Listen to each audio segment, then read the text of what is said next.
It's rare that I get like nervous or giddy, but I was telling you off the record, and I'll tell you on the record, this is a weird one for me because like it's like my coach's coach. It's almost like meeting your grandfather kind of thing. You know what I mean? So Rodrigo Vaghi, man, thank you for being on the show. Thank you. Thank you so much for having me. You might be the most tenured man that I've had and the most experienced in terms of martial arts that we've ever had on this show. And this conversation's a weird one for me because I have so many questions I want to ask you, the individual, you, the mind for jiu-jitsu, and you, the mind for martial arts. But if you'll bear with me, I'm going to kind of go through them all, right? Definitely.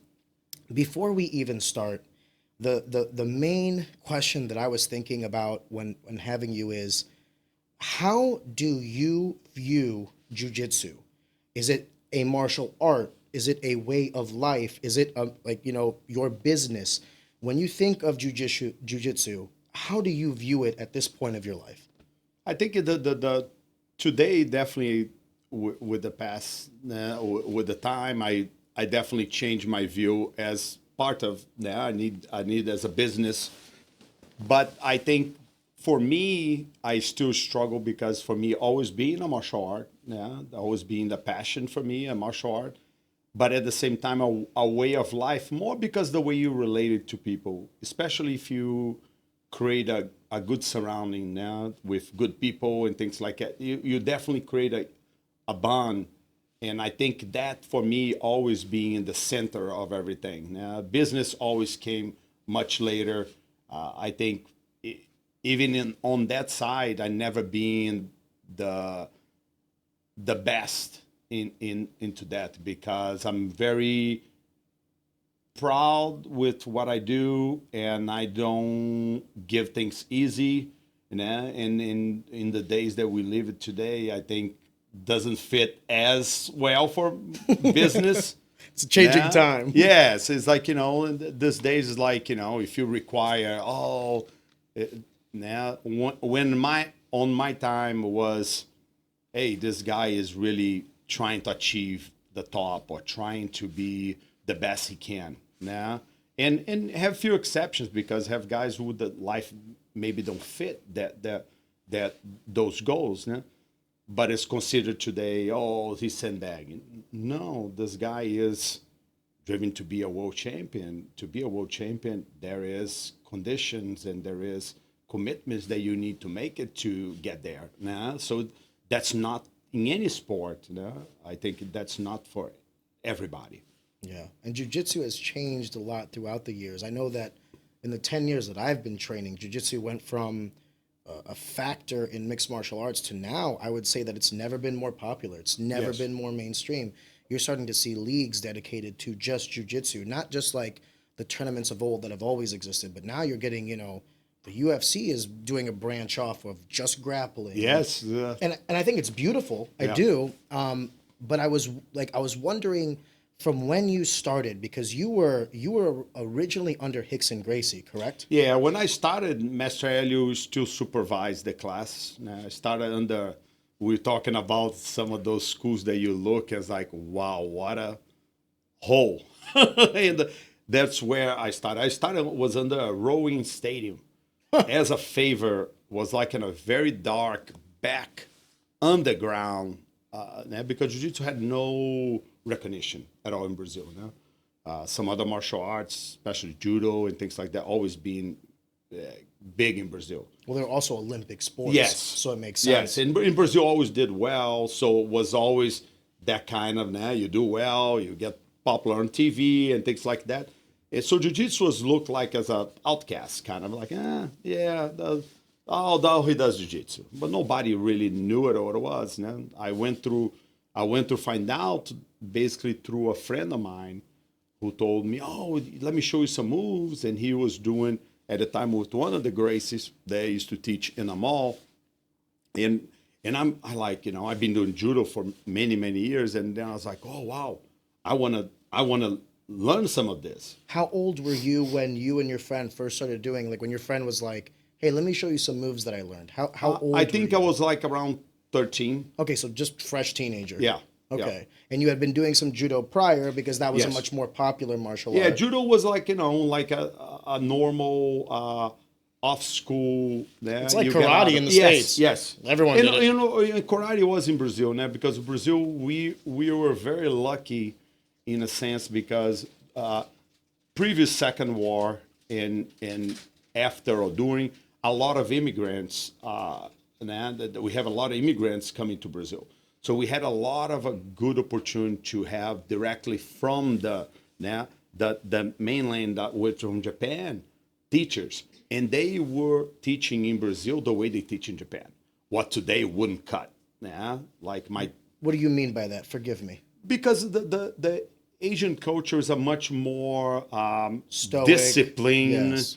and some of the ways they discipline would be considered in the way we live now abuse. Like, wow, imagine like if I don't know how many times I got hit as a kid for shinai, that is a bamboo sword, because I was not in the posture right, or I was whatever was the reason.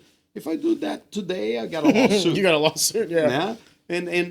But that's the way it was in Japan. My teacher was like, hey, like if you do something wrong, Kodokan, you get a smack. You're gonna get a smack. And if you want to leave, because have a line of people that would be in that position. Choose to be there.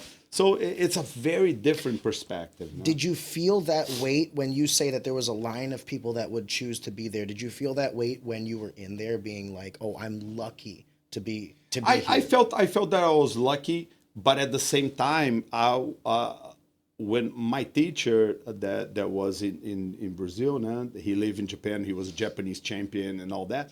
He was already didn't had a lot of students. He had a core there that really are loyal to him and things like that.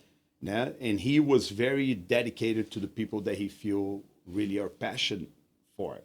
But at the same time, he was very hard. He put us to run with, even as young, with the kids upstairs. Like I remember it was like 8 floors pretty much of, the stairs were like marble. I never forget. I was like, I have like nightmares with those. You got to grab the kids on the back. And he used to catch, I remember he used to catch the elevator to see if we cheat between levels. And it was crazy. It's some of the stuff that I look at today and it's like, it's my only sadness. And I think we don't have how to control that. Because Rickson always used to tell me with quantity, quality will go. But I think is what we lost a little bit on, and that a little bit of integrity, a little bit of this mentality that is like one size fits all. That is everybody is for everybody. Nothing in life is for everybody. Dedication, commitment, all of that. It takes in anything you do in life is gonna require a lot. So does everybody have dedication? Does everybody has the I don't think you need to be the toughest guy in the world to achieve something in jiu-jitsu, but I think you need to prove knowledge, and you need to prove that you have what takes is a dedication to do it. Just wanted to take a second to pause the action and just tell you guys, thank you so much for consuming our content. Easy Talk is a passion project. This podcast is just a bunch of like-minded people coming together to produce some cool stuff and talk to some cool people. One of the things I would very much appreciate is if you could possibly like the video or subscribe to the channel, just because it helps us in the algorithm and ultimately to grow, to get more exposure to everybody, including ourselves, and ultimately just make a better product. Take a second. I'd greatly appreciate it. And on with the show. Yeah. And today you see that is not even more a requirement. Do you think that martial arts is a vehicle to create people that are capable of that? And then in the pursuit of mainstream popularity, because you were talking about how Rickson said the more you get quality, the less you'll have, the more quantity you have, the less quality you'll have. But I would also make the argument that, jiu-jitsu as a martial art could be a vehicle for that. So like you could take a kid, who doesn't have any discipline, who doesn't have maybe the work ethic or the self-esteem, and then jiu-jitsu can be the vehicle, or not even just jiu-jitsu, wrestling, boxing, whatever martial art you choose. But martial arts, jiu-jitsu is a vehicle to create what I believe to be functioning members of society. I do agree that competition is not for everybody. No. I agree with you there. But I think I would say that jiu-jitsu, Wrestling, grappling, I don't know about the striking martial arts, but the grappling martial arts, I would say is for everyone. Would you agree with that? I agree with that, but it's like what I'm saying is it is not that there you need to be a competitor, Yeah. but I think there you need to, for you to be effective in anything that is realistic, you need to be exposed to be under stress, under pressure. Doesn't mean that I need to hurt you. Doesn't mean it's the same thing that I'm going to arrange to shoot. But if I'm going to be now a policeman, or I'm going to be in situations where maybe somebody will be shooting at me, I need to do some specific training to be under that stress. If you see Olympic athletes, they have some famous books that I read before. That escaped my mind now, but the name. But there he talks that how he creates consistently stress scenarios to mimic the competition or mimic and that's what I think sometimes miss is there is accommodating, not in the sense that he needs to be the person needs to be a competitor, but in the sense of the person needs to feel discomfort. Because if we want to achieve or conquer ourselves, we need to be challenged to the point where we feel, wow, I feel miserable here now, I'm overcoming, and I try to do that with the kids that I have. I see kids who they never gonna probably compete, but I can see their personality. They conquer something about themselves in their belief of overcoming, maybe a physical test. Like we have the belt test that is really kind of belt test. Woo! Yeah, That's notorious, brother. So you have that, and I think I agree with you that in that sense it is for everybody, but are you fulfilling the requirements that need as a dedication? If I'm going to teach a kid, the parent needs to be supportive of understanding that if your kid is like throwing stuff in the class and doing everything, he's going to do bear crawls. Yeah. If the parent comes, oh, my poor kid, he cannot be disciplined, he cry. So all the parents that I have been very lucky, because when they come there, they come to me and they say, listen, I'm not here for the belts. I know you don't give belts. I don't charge for my belts, because I think the belts should be earned. Merit-based. The student should feel like, I conquered this. I earned it. Yes. And I think that's where it's a little bit different, because we living today in a world where the person who dedicates more is awarded the same as the person who don't dedicate at all. The homogeny of achievement is a hurdle that we're going to have to kind of overcome as a society. We want everybody to have everything, but if everyone has the thing, then that by virtue means it's not valuable anymore. Valuable is a direct correlation to scarcity. That's what makes things valuable. Why is love valued? Because it's hard to find love. Why is family cherished? Because it's hard to create a family. Yes. It's scarce. It's difficult. And I mean, you could take that thought process and attribute it to anything else in life. You know what I mean? So I resonate with what you're saying, and I agree 100%. I think that martial arts isn't necessarily immune to these changes, and we're seeing that, right?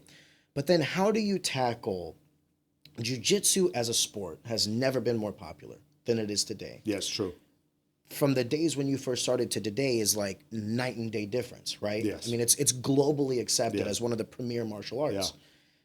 So in some way, the homogeneity of that has helped Jiu-Jitsu. More people now know Jiu-Jitsu than ever before, right? That is totally true. So while I agree that everything you just said about, discipline, losing some of the quality, now an abundance of quantity, don't you still think that the trajectory has been a net positive for Jiu-Jitsu? I agree. I think that there's no way around that you can get it all. Yeah. And I think that's really the key. If you look, there's no better place to be now, Jiu-Jitsu now. And I think even if it's Jiu-Jitsu now, maybe it's a grappling or Jiu-Jitsu now, because I think, like for me, it's confusing because you see this idea now that I don't train never with the gi, but I want the recognition of a belt that is related to a gi. I never see a grappler in judo get a black belt training with no gi. Do we ever see in a black belt in any other martial art who doesn't do the martial art in the traditional garb? In traditional, even if you dedicate a big part of, and even if the guy have the skills to finish, we're not talking about that. We're talking about, I don't hear, oh, I'm a black belt judo no gi. Yeah, doesn't exist. It's never going to happen because the Judo Federation would never recognize you, ever. You will never get a belt. Yeah, and those are the things there. Sometimes in Jiu-Jitsu, there is that flexibility there that I think lose a little bit of the martial art side. Yeah, because the martial art is tradition. Yeah, it's rules. It's you get into the mat. You show respect towards where you train. You know. You bow to your. Think about the words in the words. Martial means combat. Art is literally the artistic endeavor or the expression of humanity, right? So it is the expression of humanity in combat. Yes. Martial arts. Yes. And they stem from discipline, respect, honor, all these things that were, cherished long before you and I were born, right? Yes. I do think that having that tradition, discipline, that hierarchy and legacy, respect for it, it matters. But I also think that with changing times, things have to adapt. Does that make sense? Yes. Now the question is, at what point have we adapted so much that we are now doing a disservice to the legacy and the tradition? And that's a tough one to pinpoint, right? Because that's, if you ask Mike, if you ask Steve, you might have different answers. Like, oh, well, I'm okay with this until this point, right? Yes. And that's the tough part because no one really owns jiu-jitsu. It's at this point, it's its own beast. Oh, yeah. Jiu-Jitsu is even when we got here now, people put it, and some people don't understand. Even like when Jiu-Jitsu got, Brazilian Jiu-Jitsu, BJJ. And the reality, the word used in Brazilian Jiu-Jitsu was because a lot of guys couldn't use the Gracie name, because at the time Rorion monopolized the name and went even against his own family to don't allow them to use the name. And some people didn't want it. They had this, what is ironic, the hatred for the Gracie. So they didn't want no association with what is like jealousy is the greatest form of flattery. Yes, and sometimes I can even say, hey, look, I came from this line, but I think I can produce so I can do better than what. Okay, I don't even have nothing against that, but let's give a recognition to what it was, even if you don't agree. Even now, wow, look what they did. Look what they did to preserve the name, to go and challenge people to jiu-jitsu, get recognition. Things that happened in Brazil much before got it here and got it to all of where it is today. Now, I think you can look and appreciate it, something that was done in the past. Even if today in the present, you can look and say, well, okay, I feel that I can produce better students today. Whatever it is, but I think it's important. I hope you can. It's the advancement of time. Yes. You should feel that way. You shouldn't think that, I'm never going to produce a student better than my coach. No, you should think, I learned from him. I'm going to teach better to mine, and then so on and so forth. It's the natural trajectory of humanity, not even about jiu-jitsu. Yeah, it's true. I wanted to ask you, if we could take a step back. When you first started training with your buddy, when he was like showing you some jiu-jitsu moves, how long until you were like, I need to go into the gym, I need to start training jiu-jitsu, and not so much steering towards the judo world? When was that choice made for you? Really, the reality didn't took that long because I think if I remember correctly, he showed me like a rear naked choke, and he showed me some very basic submissions, and immediately I went to my dad and like, Dad, do you know anybody in the Gracie? I would love it to go and check it out. And he's like, yeah, I grew up with he grew up with, my dad used to play volleyball competitive, or even for the Brazilian team. but they used to play volleyball in front of Copacabana, so he used to know Carson Gracie very well. And Master Helio used to have the house in the mountains and knew my dad since my dad was a little kid. So I was like completely surprised because I had no idea it was a subject that never came up. It's a small world. And he like, no, I know. And I said, can you take me there? And then that was what happened. He took me there, was the rowing stadium that was like 20 minutes away from where we live at the time. And that's where the whole thing started, like that. I started there, went, was, like I tell everyone, as like I was disappointed because I came, judo was being dominant, completely dominant. And I have really, judo was sexy. I was completely dominant. I had like tournaments. I never lost a tournament. Oh, you were very dominant in the sport of judo. Yeah. Oh, then you went to jiu-jitsu. jiu-jitsu. Getting into jiu-jitsu, I remember, I never forgot, there's a friend of mine and I throw him really hard and he started playing from his back and I'm like, what this dude is doing? Yeah, I couldn't really understand. And, it's a different world. And I think he swept me and got the mount and I tried to power him out of the mount and he submit me. And I'm like, what's just going on here? Yeah, it's like I could have, in the intensity and everything, but he seemed so relaxed and so confident in being on his back and things like that. What was a complete different world. Now it's like when you're coming from wrestling and then you look, it's like, what this guy's doing on his back? It's like you just got pinned. Yeah, but it was, and then from that night was a tough night, like going back home. Your ego got killed. Yeah, for sure. But I was happy there that I put that to the side, and following week I'm like, I want to do this, and that's where I started, and I never stopped.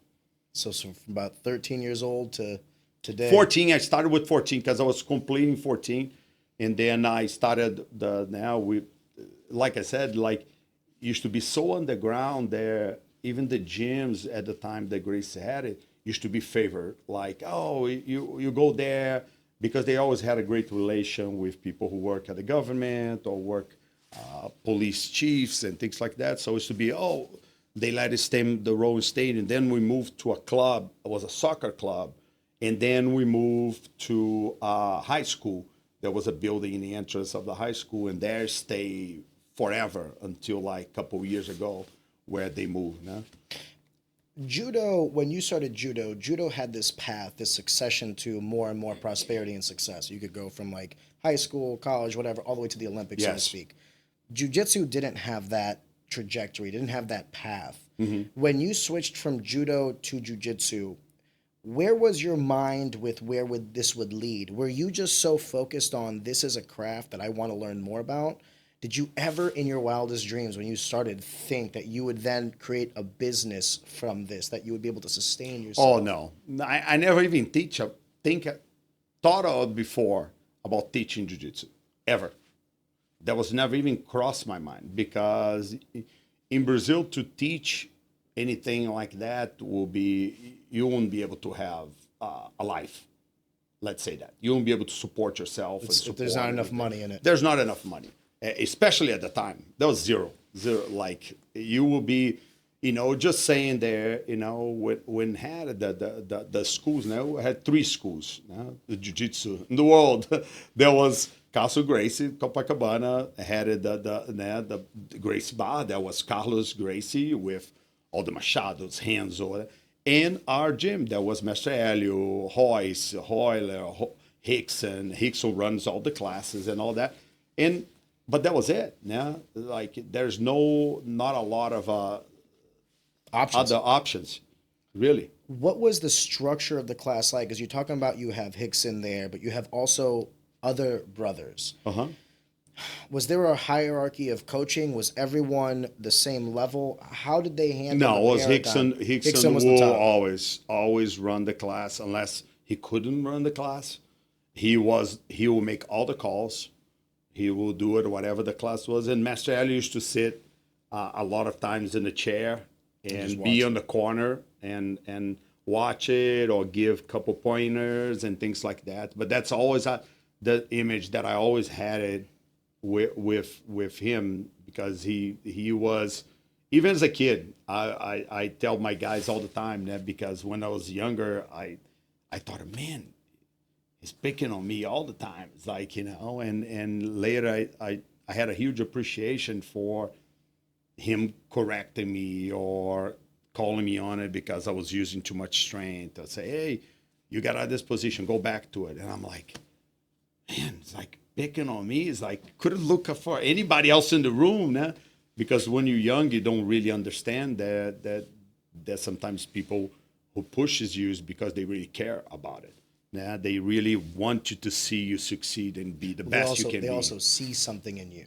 He saw that if he spent the time on you, that this guy can actually get it. This guy is worth the time. Because I'm a coach. You're a coach as well. Like, you have 100 kids. You only have so many hours. I need to spend some time with everybody, but I'm always keeping my eye on the kid. I hope it is that way. Yes. Yeah. No, but I think that the good part is that there, as you grow and then you show more appreciation for those moments. I look back and said, wow, what a privilege that I really had it now, to really being able to. He called me on it. He gave me my purple belt. I was so afraid of getting, and he was so blunt into how he decided things. He was so calm under any adversity, with fights with Hickson. It was incredible. When you look back at your childhood, what are some of the emotions you have? Is it like gratitude? When you look back at those early formative years and how you could have chosen never to do jiu-jitsu, and who knows what you would have become. What do you think about when you think about your childhood in Brazil with the life that you had chosen? Well, that part I think I really enjoy, because the bond that I had it. I had some great friends in judo, but I never built the same that we had it in jiu-jitsu. And I don't know why, because judo was so intense too, and especially where I used to be under George Medi, that did so many incredible, even what I consider the best student that Hickson ever had it. That was Marcelo Bering, who passed. Was one of my best friends.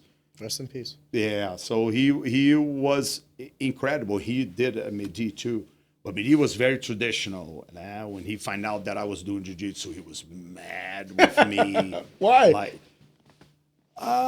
Always have a little rivalry. The traditional judo had a little rivalry with jiu-jitsu, and it's always as a sport, and I don't know if they say that they had a period of time that he worked a little bit for the Gracies, and I never got to the bottom of the whole story, but was always this traditional judo there. And we see that even today, because a lot of the judo guys now, guys who are incredible, like Steven, who won the silver, he told that it was prohibited to compete in anything but judo. They told her, we'll remove all your sponsorships if you compete in jiu-jitsu, because he was competing in jiu-jitsu. And what a amazing opportunity to do it. But there's a lot of bureaucracy where the people behind the scenes control and says, hey, you're going to be competing in jiu-jitsu. We're going to remove your sponsorships. You're a judo guy. Was a bummer, because I think he closed the door for some incredible crossover between guys that were doing judo that could also do jiu-jitsu and vice versa. Yes. Yeah, I think sometimes my generation, we grew up with mixed martial arts, and we just assumed that the martial arts were kind of this homogenous soup where people, back in the day used to kind of pick and choose from different things to kind of form their own martial art, but it just wasn't the case, because before the internet, before information was so readily available, everyone took that information and cherished it. They're like, no, this is mine. If you want to come in here, you got to come into my building. You have to follow my path. And I don't think that's right or wrong. I think it's that was the time. You know what I mean? Times change. Yes, now, very much. You can YouTube anything you want. And, Yeah. you know, before I get to that, though, I do want to ask, we were talking about the kind of rivalry between some of the judokas and some of the jiu-jitsu practitioners. But you guys, from what I hear, used to really I'm just going to ask the question. Did you guys used to go to other gyms and fight people to prove the supremacy of jiu-jitsu? In Brazil or Yes, here? in Brazil. No, in America. Well, we got to do here a little bit. Really? Yeah. So you did? well, we got invited. It was because when I got here, the Midwest, nobody knew it. What jiu-jitsu, like very few people really knew it. Everybody, oh, is this Japanese jiu-jitsu? Oh, is this like, so we had guys had a ninjutsu school down Watson where they got one of my white belts and say, hey, you come here, we're going to do it. I was like, so my white belt told me, I was like, oh, okay, we're going now. And I brought, I think, one of my blue belts, and the rest was all white belts. And I say, hey, I came very respectful, but they got, oh, we're going to start here, start on the ground. And they got annihilated by, oh, we're going to start stand up.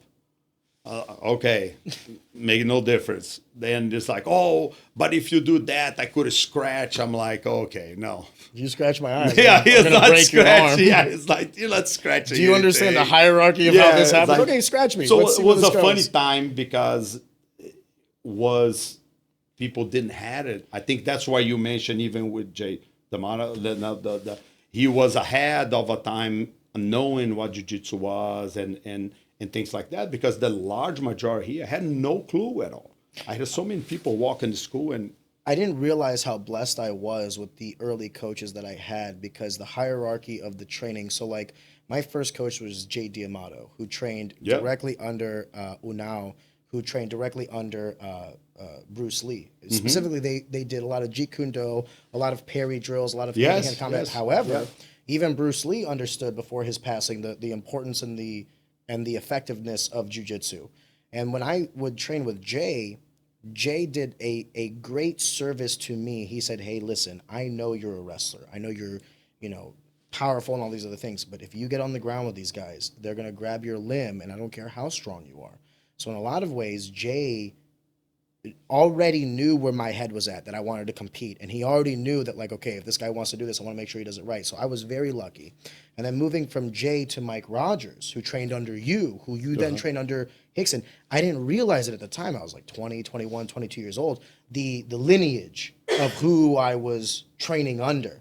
And now I'm 32 years old. Only now do I realize, oh my God, how lucky I was. In the middle of the Rust Belt in St. Louis, I get to train under these guys who learned under these guys. I was blessed. I was lucky. I thank you. Thank you. I appreciate it. I wanted to say that too, because we talked about it briefly off the record, but you've trained so many people now in your time who have then gone on to make their own gyms, who have then gone on to train their own people. Yes. How does that make you feel, knowing that you were I don't want to say given, because you worked for it, but it was a knowledge was bestowed upon you that you then bestowed upon others, like a real, teach a man how to fish, so to speak.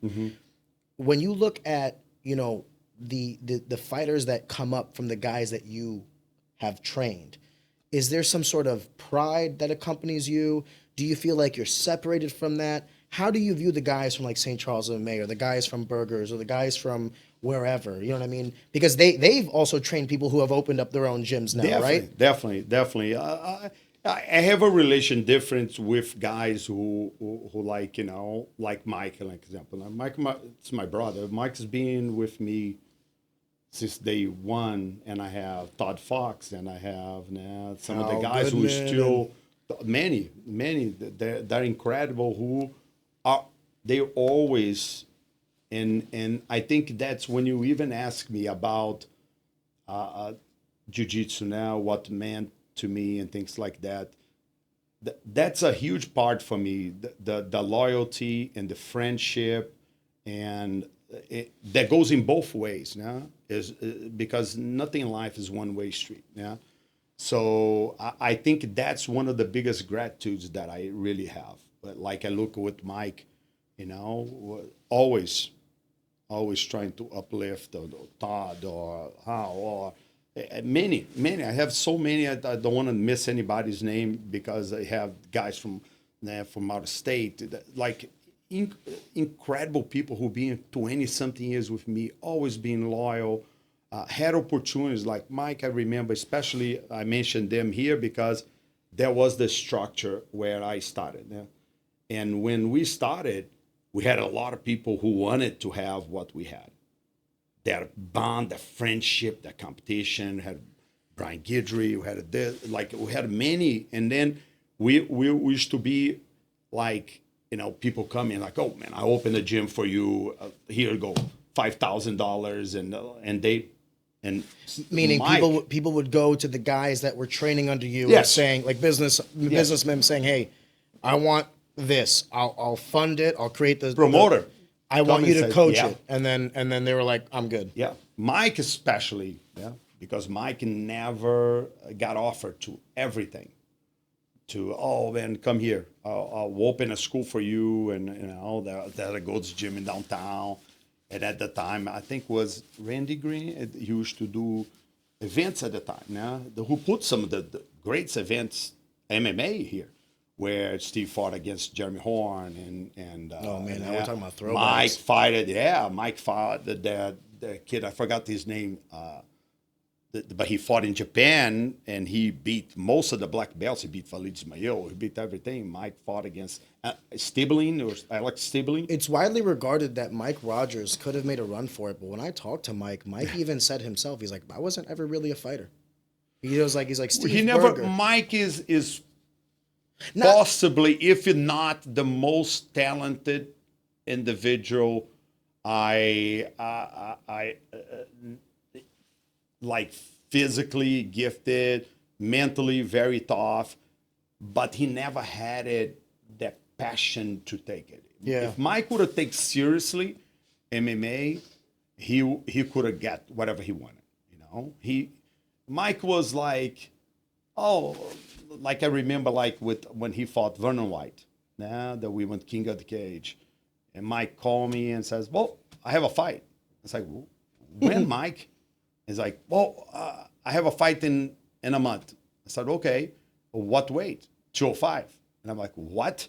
What your weight? Oh, I'm like 250 something. And I'm like, Mike. I said, oh no, don't worry about it. I'm gonna we'll train, and then I will drink protein shakes and a roof. Like, what? And I'm like, Mike, you cannot, like, how are you going to make this weight, man? We're fighting 45 pounds. Vernon White at the time was the who's who. Yeah. He beat tons of black belts of jiu-jitsu.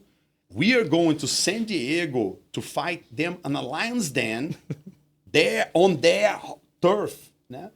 And the day before, Mike is like, man, like I was like, Mike, how much weight you got to cut? It's still, I'm 217.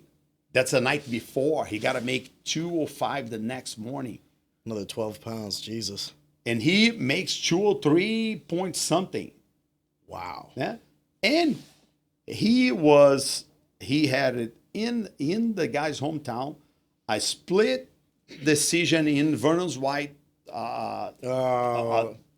And Mike dominated, but Mike was so out of energy. Mike put him down, dominated him from the top. He couldn't do anything to Mike. Yeah. And imagine if he would have put the proper 2 months instead of 1 month, or an extra and week. really do and it wasn't in San Diego. Hey, I'm gonna else. cut the weight properly. What we know today, man. It still says a lot about him that he's just. He is. I'll go to your hometown in a month. I'll cut 45 pounds and I'll beat your ass. He is something. Mike will be. Did you ever have a conversation with him like, hey, like you could probably do something with this? Yes. What was his response? Yes. Well, there was not a lot of response. Mike is just as tough as you can make it, and he would just like, oh no, yeah, we'll do this fight, yeah. But it was never really his full passion, because if he would have get and do camp, what these guys do, 3 months, whatever that you see today with nutritionists, and I can even imagine what he could have achieved. At the time, he would have been completely dominant because he was already going head to head with everybody. Now He told me some stories off the record that I don't want to repeat because it was like in confidence. But he told me some stories about some pretty high level, world known names that turned down fights with him after he had certain fights. And he's For like, sure. this person said no after for sure, and I this, can't blame them because he was like, okay, well, I'm gonna get this guy, and he is not the famous, but and he's the a real risk. one. That's going to be a fight if I have to fight. And that I'm guy. not putting him away. That's one of the things too with Mike. You can even get a decision or whatever, but you're not putting him away. Yeah. When was it that you started seeing jiu-jitsu go from this isolated martial art to the basis for mixed martial arts? Was it UFC 1 or was it before that? Because jiu-jitsu is now widely regarded as like the benchmark. Like if you want to go into MMA, everyone tells you need wrestling, jiu-jitsu, boxing. Those three for sure. Yes. Like which one you learn first personally? Yeah. I think wrestling, then jiu-jitsu, then boxing. But if you switch the grappling aspects, you do jiu-jitsu, then wrestling, I think that's fine. But you need grappling first. Because if you go into a fight, a real fight, with no grappling, good luck. I totally agree. Good luck. Agree. Because that fight will get to the ground. And when it does, all your boxing ain't going to mean shit. Yes. So forgive me, but when was it that jiu-jitsu went from this isolated martial art to, oh, hey, these guys want to fight. And jiu-jitsu is great. We can do just jiu-jitsu. But if we can incorporate this with other martial arts, we can be so dominant. When was that transition happening? Did it ever happen? Or was it one of those things where it had already happened and now you're like, oh shit, it kind of like it happened without me even noticing it? No, I think it gradually happened, but we felt like, especially here in the Midwest, that we were ahead of now. Everybody had some idea what boxing, amazing now, great wrestlers now. So was it the perfect? We're so ahead of the time now. If you get this wrestling, and I can feed all this jiu-jitsu into it, there's for nobody. I don't care how good it was to stand up at the time, because the guys couldn't sprawl, they couldn't defend takedown. Now what we see today, some of these guys are incredible defending takedowns, and that's a whole fighters different of world. Today are a completely different world. But at the time, it's like, hey, you don't need to know a lot, but you just need to corner, know how to cut the ring, and put it down. And when they are down, it's done. They're nothing. Not getting they have up. no clue what's going on here. Like when we used to fight, go to the fight, the hook and shoot in Indiana, and all of that was like, jiu-jitsu, the ground, everybody who knew it ground at the time was so dominant. Yeah, because it was something there. Everybody was trying to figure it out.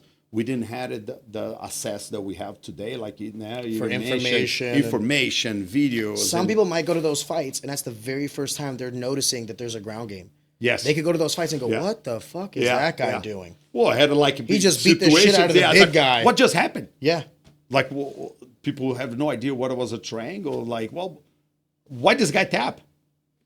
He's like no clue what's going on there. Yeah. I think that's so crazy too, because like I said, when I was coming up, WEC and UFC, I don't know, like I wasn't young enough to remember a time prior to the martial arts being mixed. So when I was coming up, it was like jiu-jitsu, wrestling, boxing, kickboxing, like all of it was kind of just like present to me.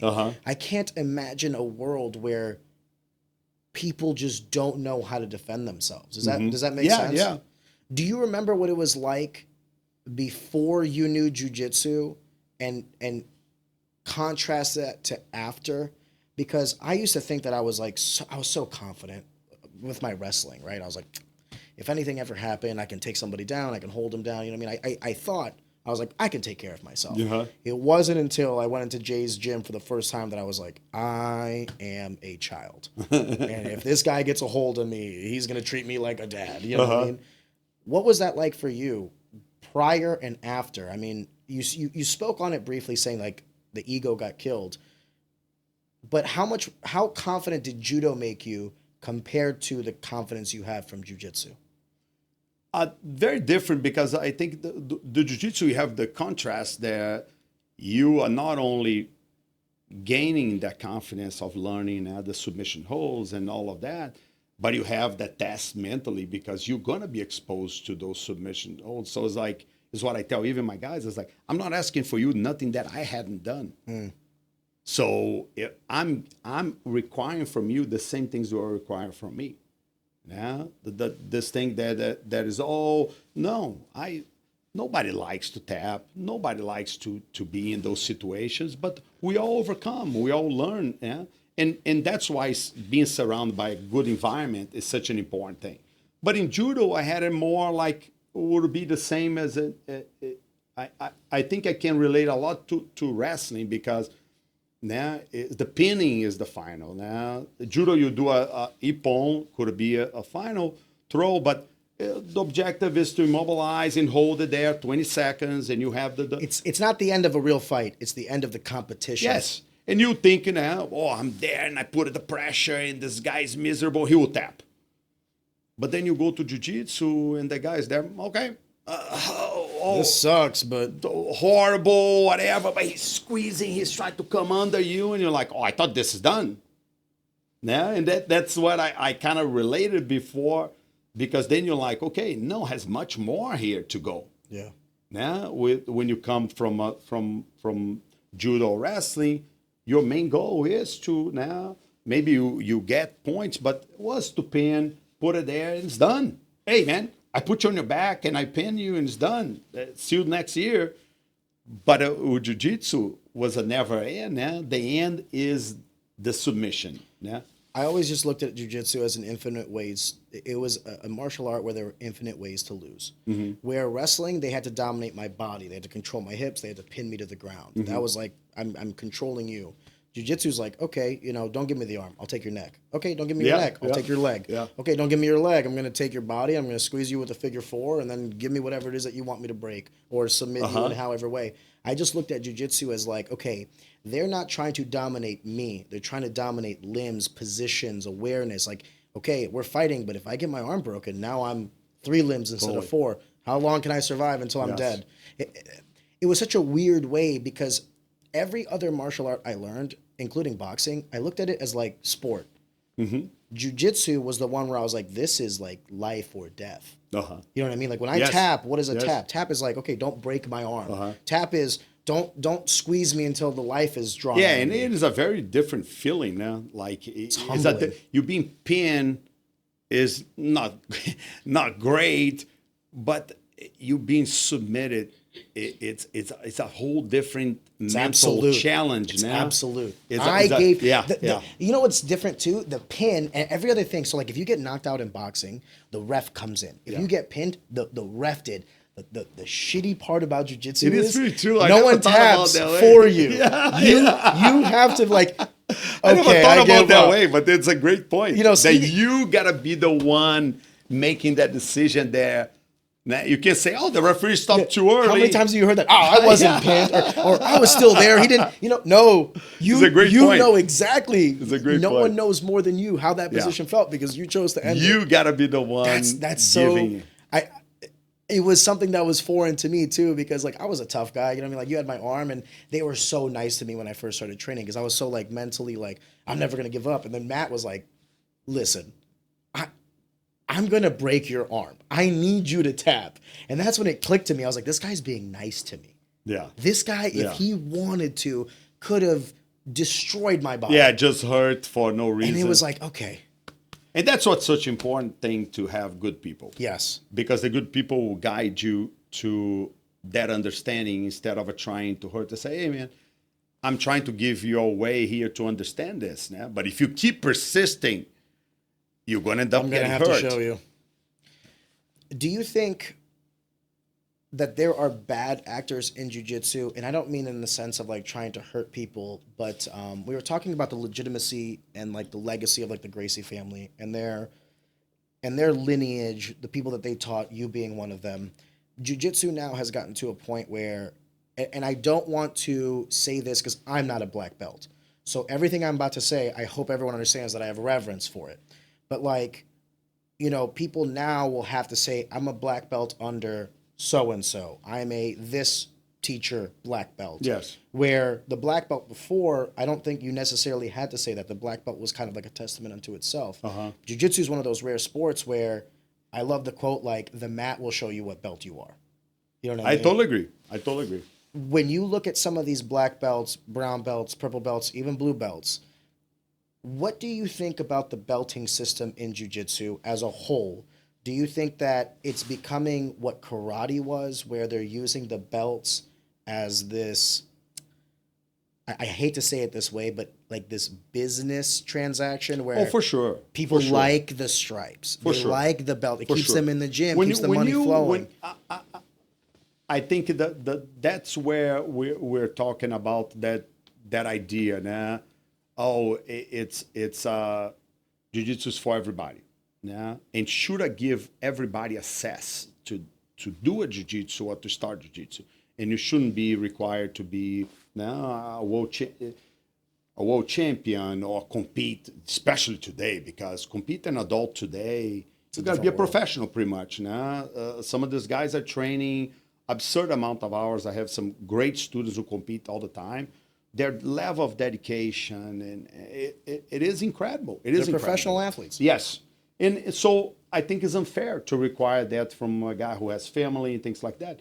But there's many ways that we can fulfill that same structure, not by just, hey, you come here and check a point, and if you check every time, even if this guy is as dedicated or much more dedicated than you, is always in class, is always helpful with other students, is knowledgeable, maybe he even compete, and you both going to achieve the same at the same time. I think it takes away why I would dedicate more and put more effort in anything. I think when we give that message, we put it like, why you teaching a kid to don't work harder to achieve anything they want to achieve? You want to run fast? Hey, son, you're not running that fast now. You want to run faster? Hey, let's do some training. You're going to run faster. Now, but it's like, oh no, you can run and be at the 12th place. You're going to be rewarded. What's going to make me be driven in anything in life if being where I'm at and not trying to conquer anything more ahead is enough? Yeah. How do you view the belts? Do you view the belts as a measurement of skill set, or do you view the belts as I'm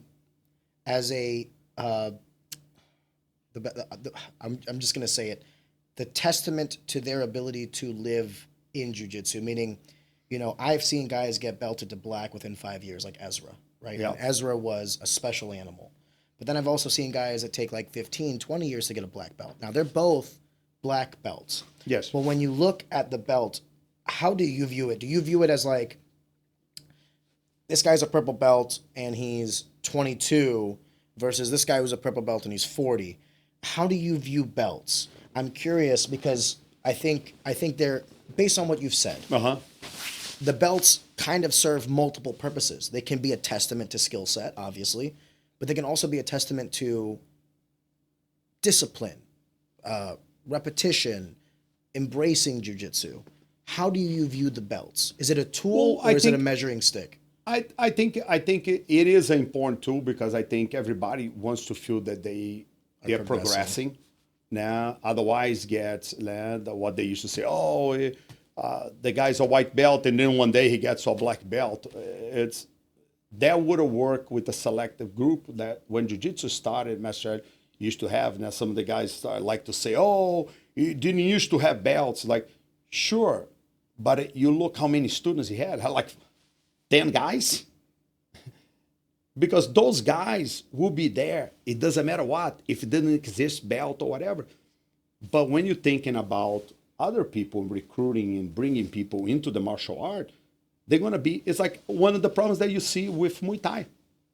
With Muay Thai is the guy gets really good. And even some of the Thai guys start consider those ropes and giving kind of a look like a rank. Because it's very hard. I did 5 years of Muay Thai.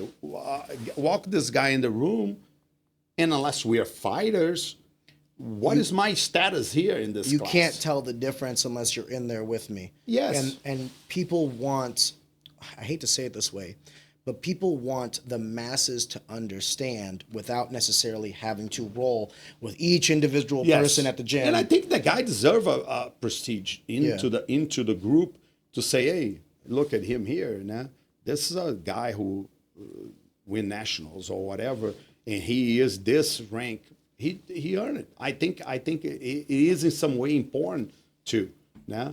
I think the distortion there is when that is used to that marketing that is, hey, you're guaranteed that if you don't get your black belt in 5 years, you don't need to pay more school. Sure, you will. What if you suck? Because you will be paying. What if you're a hard learner? Yes, and that's what I think is unfair now, because I don't think, and that's where for me it loses a little bit of the martial arts side, because I think to be a black belt, you not only need to perform, but there is a balance of knowledge, performance, and there's a part of maturity.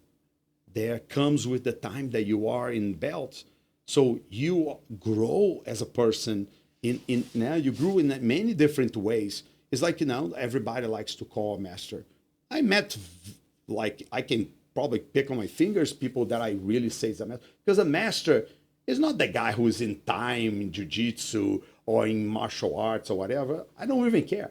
A master is somebody who has the capability of sitting with you and maybe teach you more out the mats that he can teach you on the mat, teach about life, teach about many different perspectives in that the martial art will bring that circle around. Huh? That's a true master. I can sit and like, I can't believe it. I just learned more. I had feelings that I had with Rickson, sitting with him at sushi, and he telling me things that I'm like, what? You're a philosopher. You're a martial artist, but you're also a philosopher. And you can learn something that is related to jiu-jitsu. But sometimes the words and the way he puts the words, he will give you like a completely different perspective into how you're going to approach. Hey, you want to get better? Oh, you want to get better, you got to have a focus point into objectives in your training. You don't need to tell anybody what the objectives are. But if you want to perform and you want to improve your technique, you need to focus, okay, I'm going to get mount on everybody. So every time you develop to get to a mount on everybody, it's going to get harder and harder. So your technique is going to need to get smoother to build situations to get there again, or get a back, or something. Because it was something that I never, I went to understand why I mentioned that is because we went to dinner, and that's where he mentioned those things to me. But many years before, we are really like on the top, competing and training really hard. Me, Saulo, it's a great friend of mine, Renato Barreto.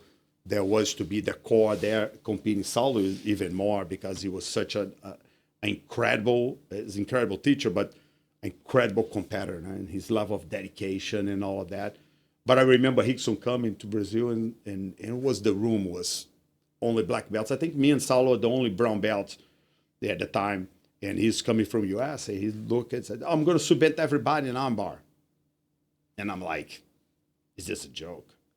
And for the respect that I have for Rickson, because I know he was capable of, but it was like, who was in the room? I think maybe Renzo was in the room. Like, who was who? It's like, going to submit everybody in armbar. Like, no way. He submit everybody by armbar. He submit everybody by armbar. And not submit once. I was happy they submit me once because I was trying to hide my arms. I was like, there's no way I'll give my neck. You told me the game. Now I'm a T-Rex. I will do hiding my hands inside of my pants. Whatever. But he will put so much pressure that you forget that you even have arms. And then and then I was like, how you even, it's like, is some kind of mind trick going on here? Now, because somebody comes in a room. Kind of. It is. But what he was related was that what we're talking. When we're sitting there, he told me, I will put always a challenge for myself when I'm doing my training. He's creating a handicap for himself. And he says, sometimes I don't even want to submit you. I want to take your back 20 times, and I will let you go, and I will go after to take your back. And I'm like, now it makes sense. How when you say the term master, it's the ability to truly transcend the individual from. It doesn't have to be a martial art. Let's say a master of whatever Yes. it is. Yes. You know what I mean? It's where you have a complete. The level in which you operate that certain task has to be second nature. The way you breathe and you don't think about breathing, the way you eat and it just comes natural to you. I think that's what I think of when I think master. Like, this is not a task. When I go to do jiu-jitsu, I'm like, okay, or not even jiu-jitsu, like fight, let's just say. I am now going from living to fighting. When you're a master of something, fighting is living. Yeah. Like, Yeah, things come so natural. I'm gonna. I don't think he even thinks about that he's teaching you. I don't think it's separated. Yeah, I don't think yeah, it's separated. yeah, I think that's just he's just yeah. existing. He just floats, and then he's talking, and you're like, what he just said is like, it's like it enlightens you. Now, like, well, you know what they say? There's this thing in not just sports, but in life in general, where a lot of times when an athlete or whoever breaks a barrier, let's say the high score is 5 arm bars in a minute, let's say, I don't know, and then someone comes in there and does 6. Maybe before, when the high score was 5, everyone was doing 2 or 3, and it's this mental block that we put on ourselves because we say, well, 5's the best. 2, 3's not so bad. Yeah. Suddenly someone comes in there, maybe makes it a 6. Now the whole room starts to going from 2 to 3 to maybe 4. Why? Because the peak, the limit, the ceiling is just that much more. So you feel like you have more room to grow. Hey, there's more room for growth. I whatever it is that's inhibiting me from thinking that I can do this, look how big that delta is. I can do better. Yes. So when you have someone like a Hickson come in and he's like, not only am I going to submit everybody in here, but I'm going to do it by armbar. You leave that day and you go, everything I thought about jiu-jitsu is like, there's another level. Yeah. So like where I thought I was is actually lower than I could be. Completely. And it kind of, I think it goes unnoticed how important that is, to have someone or something that is constantly shattering like the boundaries of something, whatever task that may be. We're talking about jiu-jitsu, but I mean, you could extrapolate this in any aspect of life. With many different or sports or different things in life. Right? Yeah. The greats of life. Yes. Albert Einstein when Yes. it comes to the intellectual, Marcus Aurelius when it comes to philosophy and leadership, what have you. We know the greats. Yeah. Hickson is one of those. I knew who Hickson was before I even knew who Hickson was because everyone was saying his name, right? You hear those Yes. The Gracie family. When I started jiu-jitsu, I had no idea what the Gracie family was. They're like, I'm a brown belt under Helio. And I was like, who's Helio? Or Horon. And I'm like, what? And they're like, Arion, you don't know? I was like, no, I don't know shit. Like, it's such a, it's beautiful, if that makes sense. Like, I love to think that we as individuals, as humans, truly are boundless. If we put our minds to whatever that task may be, whatever passion we have in this world, it can be work, it can be family, it can be martial arts. There is no boundary you cannot overcome. There's no hurdle that you can't. The power of the mind is like, if you have it here really and you have it incredible. here, you can have really it anywhere. incredible. So I love that you had someone like that kind of showed you. I had someone similar, and it made me a better man. I wanted to ask, because I've never been in a position to belt someone. When you do that, when you decide to promote someone from white to blue, blue to purple, purple to brown, brown to black, how much thought do you put into the responsibility that you're now giving this person because you're now putting them into the next category, right? If you're like a world's blue belt champion and now you're thinking, okay, if I'm going to put him to purple, that's going to open up a completely different paradigm of competition. The standards are now higher. He's not the blue belt coming into the gym. He's the purple belt. Or if you promote a Mike Rogers to a black belt, he now has a black belt under Rodrigo Vaghi forever. Yes, my first black belt. Huh? Your name is now synonymous with him. So whatever he does in his world, because sometimes I think we think of martial arts as like solely on the mats or like in the gym, but it's more than that. It's everything else you do in life, right? Yes. So like when Mike goes out and opens his own gym, or when Mike goes out and helps these guys and gives them jobs roofing, you're forever intertwined with him because you're the one who said, "Hey, Mike, you're at this level. Yes. I'm putting Rodrigo My Vaghi, stamp for sure. the stamp of approval." Yes. So when you're belting someone, how important is that to you? What thoughts Very go important through your because head? I feel very is very personal for me, and that's one of the parts that sometimes is hard because you're not gonna have that level of friendship and from everybody and trust and loyalty and things like that. So at the same time, when you are very much attached to all of those feelings now with awarding someone or teaching and committing extra time, extra hours or trips or whatever now, like what, like, now with MMA, like an example, the amount of time that a coach got to take from his family or things to travel is a week in UFC. I remember when me and Mike were doing all the time, it's tough, and I got to a point where I was like, man, I'm burnt out from this. You can't part-time coaching high-level athletes. It is incredible. And you have the other side that you have, like what happened with Mike many times. Build up guys from nothing, going to these events in the middle. We used to go to Iowa, drive. We went to Lance Benoit's, like all the way to Iowa in the middle of the enemy territory. Like, and then some of these guys go and like, okay, now I made it. Oh, I had an offer from this gym that is now. I was like, 1 second here. What's kind of like I don't know. For me, is a little hard to swallow. That's like, as a man, even if I say, hey, I'm gonna like cross training, and you're gonna stay on my corner, and I'm gonna go there and come back or do it because I have great partners there. But you are on with me. Whatever place I'm going, you are in my corner. You are. It's like, what happened with that? Like some kind of you were with me when I was going to this backyard.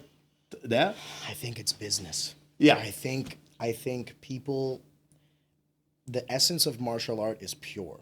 Like it's, testing yourself both physically and mentally. However, in that endeavor, we've created this entertainment paradigm where people want to see who the best is and all these other things. So we've created this sport, this entertainment paradigm where we can now make money. And I think just like with everything else in life, when you start to incorporate things like monetary, fame, popularity, I think it starts to give people delusions of grandeur. And suddenly they start to think themselves, not that, Mike Rogers created me, not that Rodrigo created me. It's more like I created me. They're lucky I came to the gym. Like they're lucky they have a guy like but me you don't. It's all right. Like you don't remember that you're living at the gym for free. It's ego, but it's ego. Yeah, and I think it's synonymous with, think about it like logically. Is it older people that are doing this? No. Who is it? It's the younger people. It's the people that they just don't know. They have the hubris of youth, so they think they're the shit. They're untouchable. I'm the next best thing since sliced bread. And how many times you say that there's a lot of guys that train under Mike or trained under you and then left. I agree. But then how many of those guys come back over time? I think I've seen every single person that's ever left Mike come back to that roof at least once. Oh, that's not even a doubt. But I think it doesn't sucks. It doesn't make better because it's like it's you put so much time of and your effort. time. Now I look at Mike, my gosh, even 20 times more because he not only keep going when I stopped doing but he took even more and more guys and he got rewarded because he has some amazing guys who are good people like Julius and some he's of one of the most generous people I know, Mike Rogers. He is incredible. Not just with time, but I've never seen someone employ so many guys. Yes. Give them jobs. I've never seen so many guys guys live at the gym for free. People living at the gym. I've never met anybody. When I had Mike on, he said that, like, I'm not the best businessman because or else I could have made more money, and I thought a lot about that after he left, because I'm a businessman and I sometimes think, what makes me good is like how much money we're bringing in, how much am I paying people. But then I look at Mike Rogers and I think he's one of the most successful guys I've ever met in my life, not because of the money, but because of how you can't buy the respect Mike Rogers has between people. Totally agree. When Mike Rogers walks into, a Shamrock event or an NFA event, everyone, hey, Mike, how's it going? Shakes their hand. And I don't care how much money you make in this world. If you want love and admiration, that takes time and effort, man. And Mike has put in the time and the effort. There's not even a doubt. I totally agree. And I think that is the really big reward of when you ask even about jiu-jitsu and things like that. Some of that part is I think is the most rewarding. Now, I think people can look back through your life and who you are when you're gone, but they're going to look and says, okay, you know what? Oh, maybe he was too hard. Oh, but that was one thing, man. He was a straightforward guy, always extend the hand to help others, not trying to crush anybody. And, and I had guys who left, who came back, like you mentioned, is like, hey, man, was the biggest mistake I ever made it. But it's a little late. You think? I think it is a little late because I think there is a bond. There's not. It's like I forgive you, but I didn't forget. Yes. Yeah, because I think when you have it is like what we talk, and it goes in both ways. If you have somebody who is really holding you back and preventing you, and it's all about business. Oh, you're gonna open now. Like when my guys open, I was like, hey man, I want to see you well. When Mike opened and had guys who were not even paying, I'm like, man, what the heck is going on? You got to put these guys to pay. He can't be going to your gym, because Mike was like trying to build, but trying to help guys and let the guys, and the guys say, oh, I don't have money. It's like, no, you seem like you had money because you go every weekend out to drink and all that. It's priorities, you look like, it's not money. But you don't have money to pay the gym. So, and that's where I think it is a little bit the problem, where people take what you're extending as a person and use that as like take advantage. They take it for granted. Yes. You see that. I have tons of guys, even with training or police department, things like that we offer, man, come for free. Mike does, they don't come.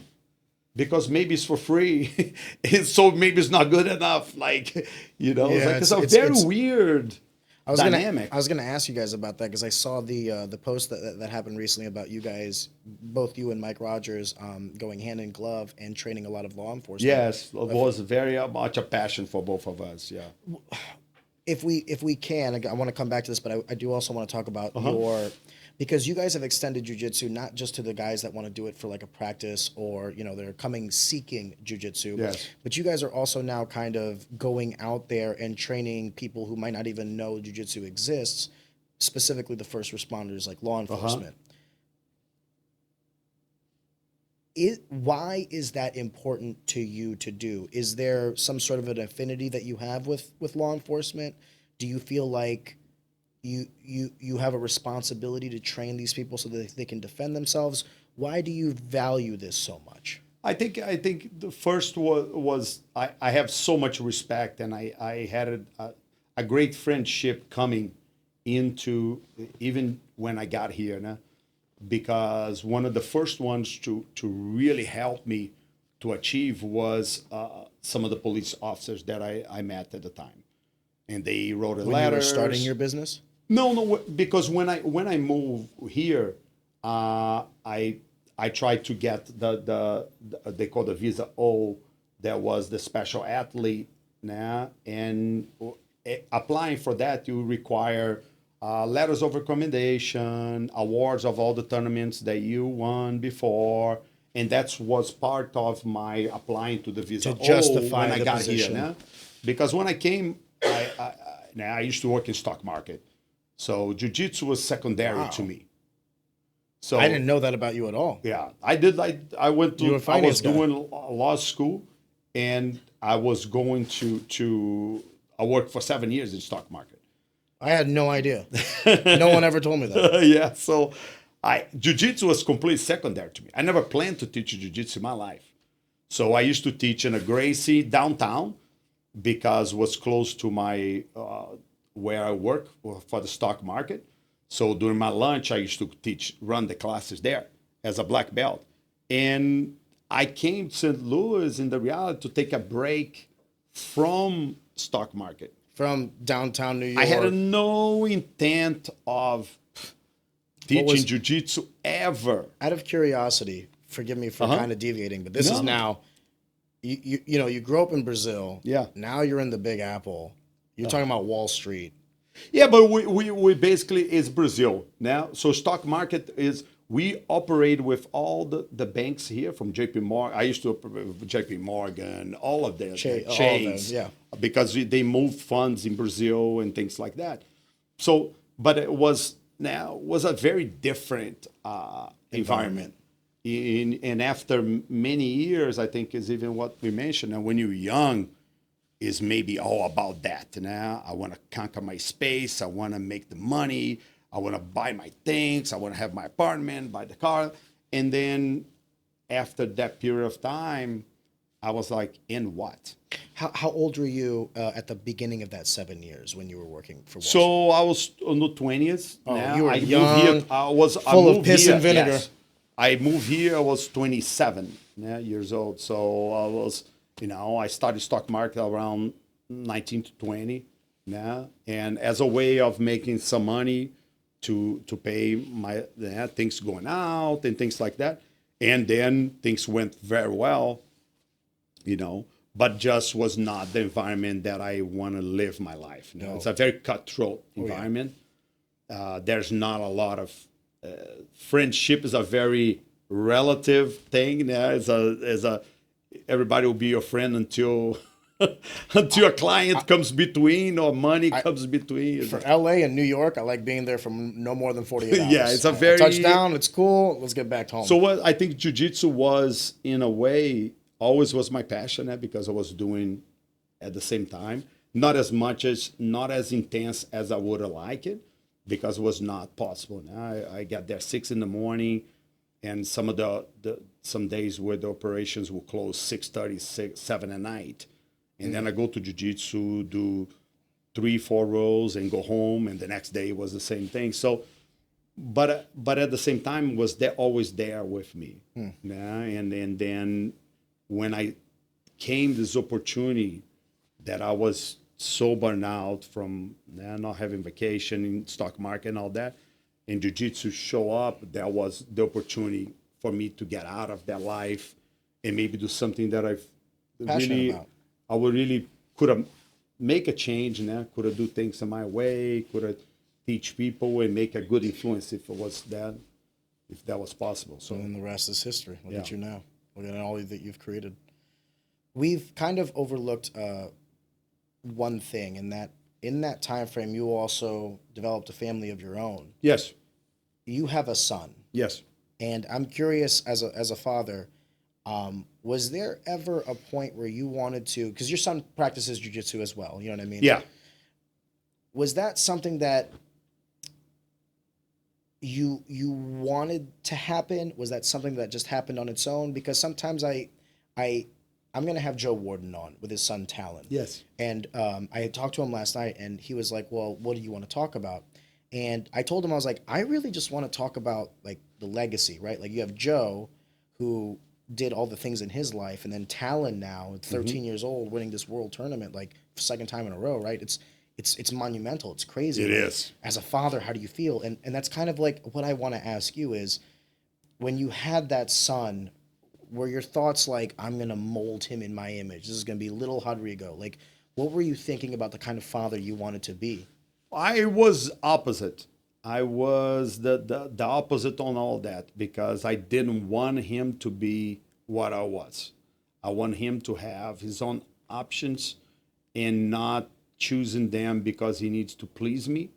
or because I felt the urge to build this killer. And the ironic part there, he wrestled On his own? he was from 8 years old. He wrestled all the way to high school, did varsity and had opportunity to go with the full ride for wrestling, and didn't want it because was tired of cutting weight or whatever. But I always let him guide. So Jiu-Jitsu was even secondary on that because wrestling takes so much and from it. But I think I couldn't imagine that even Jiu-Jitsu would be as good as wrestling was for him. Really? Mentally. Yeah, because of I think he conquered a lot of adversity in wrestling that would be difficult for me to simulate that in Jiu-Jitsu. Now he went to Jay Robinson camp. That was what's Killers. Killers. That is like you get their shirt in the end. No easy rolls. It's like 14 days of misery. Buddy carries for 2 miles with mosquitoes and so had a lot of this mental part that I feel that he still used today in his different goals now. Because today is like he moved to California. He's pursuing being an actor. Really? Yeah. Wow, completely different. Completely different. When talent as could be because of and I grant a lot of that to wrestling because sure I gave him some knowledge and things like that, but he was mostly a wrestler and at the time. And I think for him it was a perfect fit because it was his choice, was not my choice. I told him, I say, if you don't do wrestling, so I didn't want him to do jiu-jitsu because, you got to do jiu-jitsu. I didn't want him to be a fighter. I said, listen, I don't want my life for you. I want you to choose your own path, and I will support. You want to do jiu-jitsu? Great. So today he trains, but he doesn't commit. Even with the time, he works full time and does the acting every time extra. Doing auditions, he's doing a musical now. In January. I had Alyssa here not a couple episodes ago. She lives out in LA, and she was telling me, she's like, Arion, it's a full-time job on top of other full-time jobs. It is. You have to work. The competition is just LA is ferocious. Not just LA, but California. Yes. That you're talking about Hollywood. That's the mecca. Yeah. If I'm trying to think. If Wall Street is the mecca of finance, then LA, Hollywood is the mecca of acting. Yeah. So it's like, dude, you're going in there with top-notch people. Has he ever called you asking you for advice, not necessarily with acting, but with life? Because now he's off on his own all the doing time. His thing. We when you have a kid. The other day I was watching something and the guy was saying that the biggest gift to be a father is when your son or your daughter wants to come back home. Now they have that bond with you that is not only the relation as a father, but the bond as a friend. Now, that was the biggest gift. And I was thinking about it. And I have that with him because we talk every day. And he man, I had this opportunity in a job and they want me to get there. I'm going to jump I'm going to go for account manager if I take this job, but I got to fly to Arkansas. I said, buddy, you can't miss this opportunity. There's a financial difference for you to pay for your classes in acting, for this and that, and everything worked out just perfect. But that friendship, that has nothing to do now with father and son. Your father and son, he's going to respect you, going to love you, but that friendship is a choice that is got to be going both ways the same way. It's a blessing, and that's that. When I look at that, I wouldn't change for anything because I didn't care about him being this or being Antonio, you're gonna be a world champion.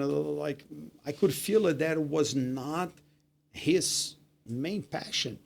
Yeah, he does well. I even used to had a moment a cross moment that I got kind of even upset. Had one time that he was not training at all, and I was like, man, I'm going to force him to go to this competition because then he gets his butt kicked. and I will teach him a lesson. Yeah. Yeah. Yeah, you got to be training. You never know. Because then you're like, okay, see what happened? You did not training. That's what happened. He went to the competition, won the competition. So you're like, And I'm like, now you taught him he doesn't man, have to train. that backfired so badly because I was like, listen, I was going to put it in a different way. If you would have been training, you could have done even better than what you did. Maybe you could have go to absolute division. Maybe you could, like, but that's kind of like with the. Rodrigo's like, the shot damn. was like, yeah, I was like, oh man, he got the kid that was winning everything at the time in IBJJF, in the finals and submit. And I was like, fuck, man, couldn't backfire worse than everything. But but I was like, okay, I better be quiet, let him do it and whatever. Do you think that your relationship with your son now, the fact that you guys say that you guys are friends, do you think that's a testament to how you did it right? When I think of my father, he's also like my best friend now. Like he's the one that I go to. Like I love that. I tell my dad, I was like, Dad, if I ever call you and I ask you for advice, know that I'm looking for like. I love that. I never had that. Really? Never had that with your father? Yeah, because I think maybe a different generation and the parents are much more distant now. Kids are kids and is this, you got to do this, your job or school, and you're supposed to perform. But I never had the friendship. I have a daughter and that's where we're trying to build that, or maybe not. Now, because I think it's unfair that you will expect every kid will turn to be your friend. Now, I think that's an option that both need to take it. I agree, but I guess the reason I say that is when I was a kid, like when I was little, my dad was like, my superhero. When Yes. like 8, 9, 10 years old, Yes. his dad, And then when I was a teenager, my dad was like the roadblock. Like, Dad, get out of my way. You don't know anything. You know what I mean? And then when I hit like 18, 19, 20, it started to dawn on me like, oh my gosh, everything you did for a reason. And that's why I think it's a success, because if the kid can get to that conclusion themselves, I totally agree. then you taught them right. You shouldn't have to try to be friends. It should be something that happens. My dad never, I couldn't tell you when my dad went from dad to friend. I couldn't tell you. There was not like, okay, December 12th, whatever. It was gradual that I started, asking my dad for permission to do things, to asking my dad what I should do, to asking my dad what he would do. And then we would vibe on that. And I would, now my dad calls me and like, we'll just, like you and your son, we'll just talk. How's your day, man? Like, but I think you went to that transition, that the first was the recognition for everything that he maybe sacrificed and did for you. 100%. That's one phase, but that I don't see that's the friendship. The friendship is what you just mentioned, is you calling him to ask for an advice and caring so much about his opinion that you don't feel that his opinion is a control of your choices in your life. Now. And I think that's what I see sometimes in parents, parents and kids, is it maybe gets to a point where it's like, oh, it's enough that he or she told me to do all these things that I got to do in my life. I got to go to school. I got to do this. I got to perform. And I want to have my own choices. And that's where that friendship doesn't extend anymore. That is, now they follow the rules and they did what you told them to do, and they maybe even recognize what you did. But it's like your action of calling says, "Hey, I want your opinion because your opinion will be decisive for me in my choices here." I think that's the difference of the friendship. There went to a recognition of everything that he done. So respect. And you grew to that point where like, no. I don't respect him because he's my father. I respect him because of the man he is. I think you're right on that one. That is, I think, is there where have the point shift. Yeah. That some people will shift, some won't, And some, like in my case, I never had it because we never had a conversation, even as a friend, to talk about going out, or I went to a girl. Did you ever want that with your father, though? I think everybody wants that. Did you I ever think try everybody wants that. Did you ever try to have that conversation with? Yeah, By the but I way, think, forgive like- me. Is your father still alive? Or? Yes. Okay. Yes. Okay. He's 86, still alive. Hello. But it's like, but I think it was a little bit of a different generation. Do you think it's too late to do that now? No, I think the through the years, I think I change a lot in the sense of now trying to opening that door, but you can feel there's a little bit of awkwardness from his part. Like, I'm gonna go this, I'm gonna do that. Like he doesn't really know how to interact He's with. never had to navigate it. Yes, and and I understand. Especially for me, I'm 55 now. Yeah, but you're, So you're his kid forever. So, with him, he grew up in a completely now. My different world. mom used to always say that kids are supposed to not be seen but not be heard. So, like, Seen but not be heard. it's like it was a whole different. I sit and hey, you're not supposed to be making a noise, and so I think we are in a completely different, especially for us that have that in how I want to build a you now with your dad and all that. I think we look into a completely different perspective in how to relate it to our kids and to life in general. Yeah, I go back to thinking that if you're friends with your kid, not obviously under the age of 18, 19, 20, your kid is your kid. They're not your friend. But when they become their own autonomous adult, if they're your friend, I can't think of a greater way to say that, like, yeah, I did this parenting thing right. And who more want to see you winning than really the person who loves you the most, man? It's like when I think about the kind of father I want to be, I'm very blessed to have had very good role models for what that should look like. And I said this countless times. When I was younger, I was very poor. Poor money. But I was never poor with love. I always had the things I needed, and I had great parents, and God bless, man. I'm glad that you and your son have that bond, and I'm glad that even though he necessarily didn't walk the same path as you, you have the wisdom and the ego to understand that this is the right path. Yeah, because in the end, I think You don't have kids. Do you have kids? I have a 1 2-year-old girl. Okay. 1 2-year-old girl. I just got started. Because we now, I think that the love that we have, we desire so much now because we sometimes put on ourselves to that understanding that we know what's the best now, the best path, the best choices. You got to do this. Like for him, like an example, he started with medical school, like everything, and I'm like, okay, it's medical school. No, I'm going to be a dentist. Oh, no, I'm going to do psychology. No, I found this acting, and I'm like, what's going on here? It's like we came from here. But in the end, was just about a simple word that was happiness. Yeah. He's got to find his path. And when he told me, I never forgot, because when he told me that, and at first he didn't want to get a full ride free. Like, okay, you don't want to cut the weight in wrestling, and it's fine.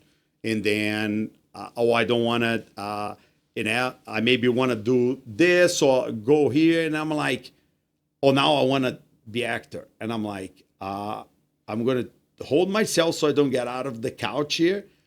But then he mentioned that to me. He says, I prefer to know that I pursued my dream. And even if I fail, I will pay for that. Then look back and know that I didn't, and be unhappy and just sitting here with a regular job and doing this or doing something else that is not what I love. And for me, it was like he took he pulled the carpet under my feet, and I'm just like, everything you were about to say, he took from you. It's done, because that was always what somebody who loves you want to see.